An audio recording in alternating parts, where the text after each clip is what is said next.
আজকে আমরা জানবো যে what is noun and it's type. Today we will learn what is noun and it's type. Noun কাকে বলে?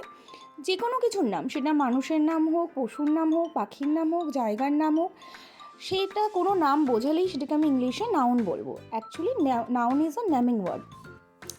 টাইপস অফ নাউন কি? নাউনের অনেকগুলো ধরন হয়, সেগুলো হলো proper noun, common noun, collective noun, abstract noun, material noun, countable noun, uncountable noun. Today we will learn only about proper noun and common noun. আমরা আজকে শুধুমাত্র প্রপার এবং কমন নাউন সম্পর্কে জানবো। প্রপার নাউন কি? প্রপার নাউন হচ্ছে যে নাউনটা কোনো জিনিসকে প্রপারলি বা ভালো করে আমাকে বোঝাবে, যেটা শোনার পর আমার মনে কোনো ডাউট আসবে না। যদি আমি কোনো ঘরে ধরো 4টে ছেলে বসে আছে, আমি যদি বলি রামকে ডেকে দাও, তাহলে কি বলবে? যে রাম, সেই তাকেই ডেকে দেওয়া হবে, সেটা হবে প্রপার নাউন। কিন্তু আমি যদি বলি ছেলেটাকে ডেকে দাও, তো তাহলে তো সবাইকেই ডাকতে হবে, কারণ 4টেই ছেলে বসে আছে। তাহলে কি বয়টা কিন্তু ভালো করে বোঝালো না, তাই বয়টা হলো কমন নাউন। যে নাউন ভালো করে বোঝাবে না তাকে বলা হয় কমন নাউন।